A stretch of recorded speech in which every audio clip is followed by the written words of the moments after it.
रोटी कपड़ा घर विद्या काम, पचरंगा पड़ा इसी से नाम, छठा स्वस्ति एक ओम नाम, जप जपाओ मिले ब्रह्मधाम। ओम तत्सत। ओम अर्थ निरूपण का ये पद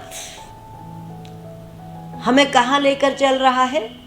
सारे में घूम आए हम, गोल है दुनिया वहीं आगे।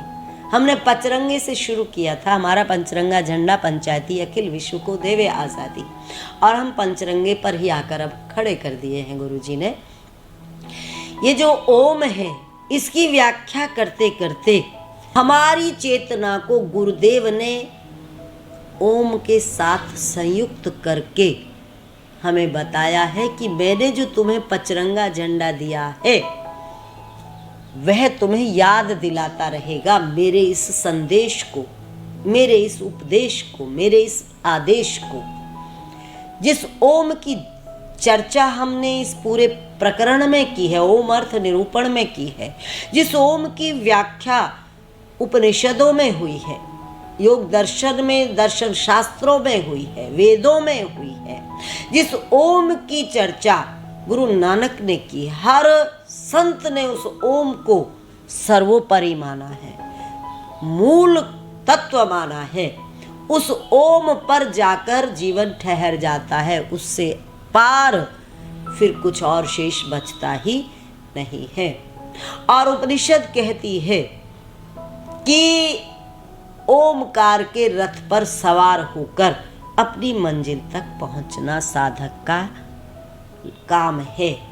ओमकार एक रथ है और उस रथ में आप बैठकर जहां आपको जाना है, या ये कहें अगर हम आज की भाषा में कहें तो ओमकार एक वाहन है, गाड़ी है। जो गाड़ी आप जैसे कहीं जाना चाहते हैं तो उस गाड़ी के माध्यम से आप वहां पहुंच जाते हैं, पर आप जब वहां पहुंचते हैं तो गाड़ी कहाँ होती है?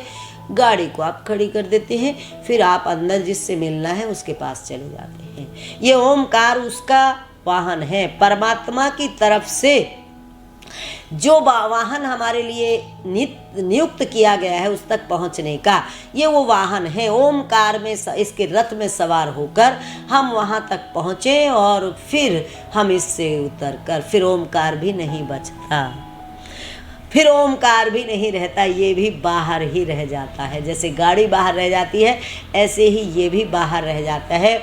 वहाँ तो शून्य है, वहाँ तो सब कुछ अरूप है, अनाम है, शून्य है, वह तत्व तो शून्य है। तो यह जो ओमकार है यह आखिरी बिंदु है वहाँ तक पहुँचने का। तो इसकी साधना, उपासना हमारे जीवन को अनमोल बना देती है। रोटी कपड़ा घर विद्या काम, पंचरंगा पड़ा इसी से नाम। आपको अगर याद हो, मैंने एक पद बोला था, उपनिषद तत्व से लिया था, और वह उपनिषद के एक मंत्र का अर्थ था, विद्या और अविद्या को जाने साथ साथ ज्ञान विषय पूर्ण है ब्रह्म का साक्षात। ये जो पचरंगा ध्वज है ये दोनों का मिलान है, यह विद्या का भी अविद्या का भी। ये जो 5 तत्व हैं, ये 5 रंगों द्वारा 5 तत्व इसमें स्पष्ट किए गए हैं, क्योंकि 5 तत्वों से जीवन बना है। रोटी कपड़ा घर विद्या काम, शुरू में 5 तत्वों की चर्चा की गई थी। यहाँ गुरुदेव ने इसका मकसद क्या बताया? ये जो 5 रंग हैं ये हमें बता रहे हैं कि जीवन की ज़रूरतें हैं रोटी कपड़ा घर विद्या काम।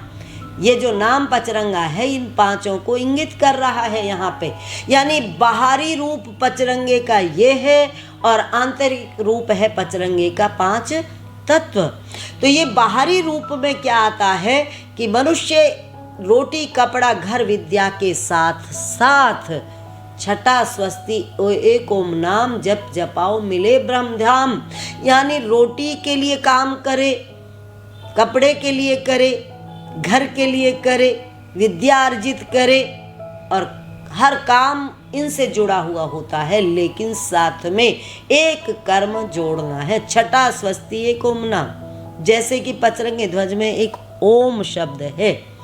ओम है छोटा सा मात्र एक शब्द है जो हमें कह रहा है कि रोटी घर विद्या, रोटी कपड़ा घर विद्या काम के साथ जुड़े रहकर ओम से जुड़ना भी बहुत ज़रूरी है, निश्चित है। जैसे हम रोटी से जुड़े हैं, रोटी से कैसे जुड़े हैं? तीनों टाइम चाहिए हमें। कपड़े से कैसे जुड़े हैं? 24 घंटे चाहिए हमें।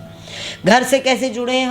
हमें विश्राम करने के लिए, चाहे हम कहीं भी घूम आए, हमें घर की ज़रूरत होती है, घर चाहिए हमें। विद्या से कैसे जुड़े हैं? विद्या का मतलब है हर तरह का ज्ञान। विद्या का मतलब केवल अक्षर ज्ञान नहीं है। जो गाड़ी चलाना जानता है, ड्राइविंग करना जानता है, वो विद्या है। तो कोई ना कोई विद्या, जो किसान खेत को अच्छी तरह से बीजना जानता है, खेत को संवारना जानता है, खेती करना जानता है, वो भी विद्या है। कुछ भी काम करते हैं जिसका ज्ञान आपके पास है, वो विद्या है। तो घर विद्या जो है, उसके बिना नहीं आप एक क्षण भी रह सकते, काम किए बिना आप नहीं रह सकते। तो ये चीज़ें तो आपके जीवन में निश्चित रूप से आपने स्वीकार कर ली हैं, लेकिन गुरु हमें ओम को भी कहते हैं, इसे स्वीकार करना है। छठा स्वस्ति एक ओम नाम, वो बीच में जो दिया है ओम पचरंगे के, उसका मतलब है ये इनके बिना बेकार है, ओम ही इनका आधार है। ओम में मन को लगा, ओम में मन को रमा, इसीलिए हमें ओम तत्सत शब्द बोलने के लिए दिया गया कि बार बार ओम तत्सत बोलें, तो ये ओम हमारे जीवन का मुख्य अंग बन जाएगा। तो हमारा यह अध्याय पूर्ण हो रहा है, और इस अध्याय के पूर्ण होते होते हमें जो उपसंहार रूप में, सारांश रूप में गुरुदेव ने एक रास्ता दिया है कि इस धरती पर आए हैं हम, इनसे तो हम जुदा हो नहीं सकते, हमें रोटी चाहिए, कपड़ा चाहिए, लेकिन के साथ साथ अगर हम ओम को जीवन का अंग बनाकर जीते हैं, ओम जप जपाओ मिले ब्रह्म धाम, इसको जपने से ब्रह्म का धाम प्राप्त होता है, हम ब्रह्म के स्वरूप को प्राप्त कर लेते हैं। और अहम ब्रह्मास्मि, हमारे भीतर से ये आवाज़ आने लगती है कि मैं ही ब्रह्म हूँ। जैसा कि गुरुदेव को लगा, उन्होंने कहा ब्रह्मानंद नहीं है किसी में, सारा विश्व समाया इसमें, ब्रह्मानंद नहीं है किसी में, सारा विश्व इसमें समाहित है, पर ब्रह्मानंद इससे भी बाहर है। यानी मैं इसको अगर ओम से जोड़ के कहती हूँ कि सारा विश्व ओम में समाया है, पर ब्रह्म जो है, ब्रह्म का आनंद इससे ऊपर है, इससे पार है। तो ये है अद्भुत ज्ञान, बिरला ज्ञान। ओम तत्सत।